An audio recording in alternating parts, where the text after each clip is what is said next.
So Sean, who played Orianna top today? Yeah, that's it. That's the video. Let's first take a look at the draft. There are three things that stand out right away. One is obviously the bans. A lot of top lane champs. Most of these champs are champions that Shahu's already played either in Demacia Cup or the LPL so far.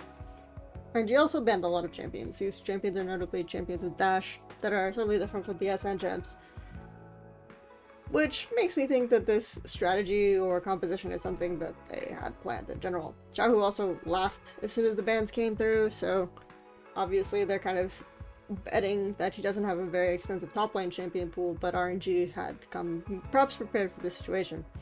The other thing that we noticed that's kind of a bait is the first pick Kaisa. If you remember the TES tuning video that we talked about before, then you'll recall that TES drafted a lot of melees that need to all in to play out the fights. Kaisa's one of those, so perhaps RNG were betting on tuning, triggering their anti-melee composition, anti-all-in composition draft. Sure enough, we see the first pick Aatrox, which was very similar to what we saw before in that previous scenario. Olaf, also very similar, does well into a lot of short-range picks. I wouldn't pick Olaf blind here. I think that there are a lot of really good jungle counters for him, but they choose to do so anyway. RNG follow up with more all-in with Pantheon, but also very interesting, the Orianna. Orianna, very typically, obviously, a mid-lane champion. Pretty common blind, nothing too offensive there. And soon you can get more range and more champions to punish all in and Aphelios. Now, considering that this is already showing a sign of RNG's pivot, I wouldn't necessarily pick the Aphelios here. Aphelios is a champion that does pretty well against champions that all in, but it's still a good lane matchup for him, so not a terrible pick either. And then the Victor, being picked again into the Orianna. Orianna will get prio for most of the laning phase, but Victor, again, if you're playing against Pantheon and Kaisa, we talked about this before, I can stop talking about it. Probably the most interesting pick, though, is the Ryze. And Ryze used to be picked a lot into the likes of Aatrox, for example. You can tell I've been listening to the English cast. But I don't think that matchup's very good anymore.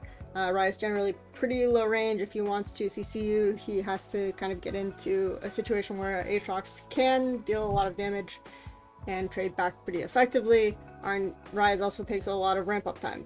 Typically, we think of Ryze as a pretty bad matchup to Victor. Victor's E outranges Ryze's abilities. In general, Ryze can himself out pretty easily if he's just using mana to clear the wave. But in terms of Season 11, because you can start tier, which Ryze stacks exceedingly fast, and 2, because of the nerf to some of the Q mana cost, and the fact that you can get CDR boots like really early on, Ryze actually can do a lot in terms of wave clear, just because of how long Victor's cooldowns are and the fact that his E isn't going to initially one-shot the wave. So we see Ryze get prio, which is generally speaking, at least on this particular point in the game, which is generally speaking core to RNG's game plan. Additionally, it seems like RNG had a lot of this particular setup planned, just because of the path that Pantheon took, the red Raptors Gromp, into immediately going into the top side. Now, if you have any sort of idea or speculation as to what Olaf is going to do, there's no way his topside camps are up. So they're doing this invade purely for the benefit of the top lane matchup. Ryze also takes the ability to clear this wave and Shadow, so there's no way that Aatrox can stand under tower even though he's close to full health, right? Ryze hovers, Pantheon commits to Bin, and now, the crucial part about this is that Wei is committing his time here to deny Bin off the tower. Otherwise, Bin basically just backs off, recalls, immediately TPs back, and hardly loses any camps, or creeps, I should say. But because he can still use TP, he does pick up some of these creeps. Still, Shahu gets a pretty significant lead off of this, and ends up being able to snowball it really extensively. Notably, this isn't going to be the first time that RNG repeat the same movement or the same play towards topside to benefit Xiaohu. If you notice, SFM is showing bottom here and Gala goes down. This is still not as bad for Gala as it could be because the wave will automatically bounce back. He just loses quite a bit of creeps here. He is not the sole factor in the game, and he's not going to be the win condition of RNG's team comp and how they want to operate around the map. We see RNG walk into topside, and here the top camps are respawning, but SFM is just yielding them to go into a split map scenario, which he kind of has to, just because of how extensive Xiaohu's lead is about to be. They force Bin back, once again, using the same motion. Here, Bin has no TP, so he's just forced to lose the entire wave, and even consider the possibility that him coming back is going to be dangerous because of the state of the top camps. The early game continues in this manner for a while, but the most interesting thing for sure is the fact that RNG end up taking this Rift Herald and don't play to continuously deny Bin more, which I thought was a little bit strange. But I think the logic from the strategy follows in just a little bit. So they are going to take this Rift Herald, immediately drop a top to secure the turret. About 13 minutes in, this is going to all come to fruition. We see Suning walking towards this top side. They really have to do something about this Xiaohu, who is just pushing up almost heedlessly into the top lane. They don't have a lot of deep vision, which is normally what you would expect from this setup, and because Orianna isn't exceedingly mobile, generally speaking, if this area in the jungle isn't covered by vision, it's really easy for the melee champs like Aatrox and Olaf to get a flank off on her, and hard for her to get away using her range. The important thing to note though is despite the fact that this happened, you see a lot of pressure relieved kind of on the rest of the map. Ryze is able to just farm jungle camps with his timer. Bot lane ends up getting a reset just because Aphelios has to play pretty far back knowing that his jungle is showing topside. And now, even though Xiaohu just died, he has a really long timer after he respawns because of the position of the wave. So RNG take this opportunity to initiate a fight on bottom side of the map, and Xiaohu TPs. This ends up getting a kill back for Gala, and for the rest of the map who's been sacrificing so much for Xiaohu to get his lead. Now, I wouldn't really argue that Xiaohu is basically intentionally feeding to pull pressure and is really happy with dying to make time and to let the rest of his map breathe, but I definitely think he's pushing up so far on the map because he doesn't really care as much what happens to him. And if he's pulling a lot of pressure, then there's a lot of openings to make a response on the other side of the map. This sort of kind of seesaw pattern, as a lot of coaches try to call it, is something that we see RNG repeat throughout the game. Now going into the mid game, we see the real crux of how this composition functions. We have RNG, Ming, and Wei playing on Xiaohu's side of the map, generally just fighting over the vision that they can get. If there's vision in place, as we already mentioned before, it's really difficult for a lot of these Suning melee champs to be able to flank onto Xiaohu. Because they know that he's all coming in topside, at this point he's not going to be dying for pushing up so far. Instead, they just know the state of where Suning's players are. They have an idea that there's a huge amount of players overloaded on one side of the map, and they can immediately rotate to bottom, and the wave is in position for Cryon to kind of do chip damage on the tower.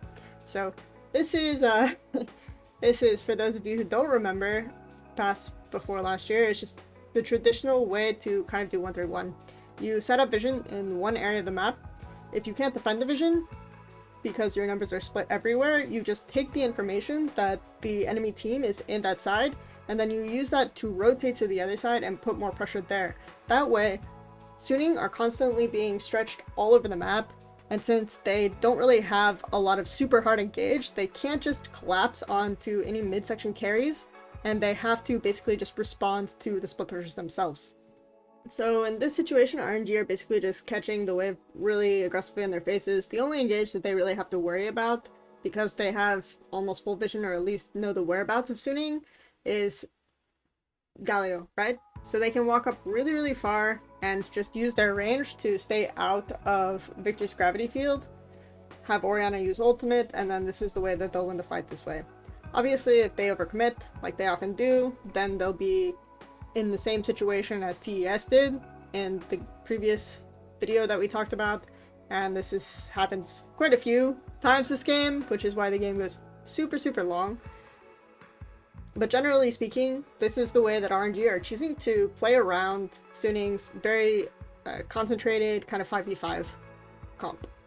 Now, I heard the casters and a lot of people saying that this is a very non-RNG way to play the game, but I got very excited, and I remember before I was comparing this roster to the 2017 spring RNG roster just because everyone thought this roster would be terrible. You know, Looper and Mata just left, but this is the roster that started RNG really kind of deep into their dominance and really was the roster that made everyone think that a Chinese team could win Worlds.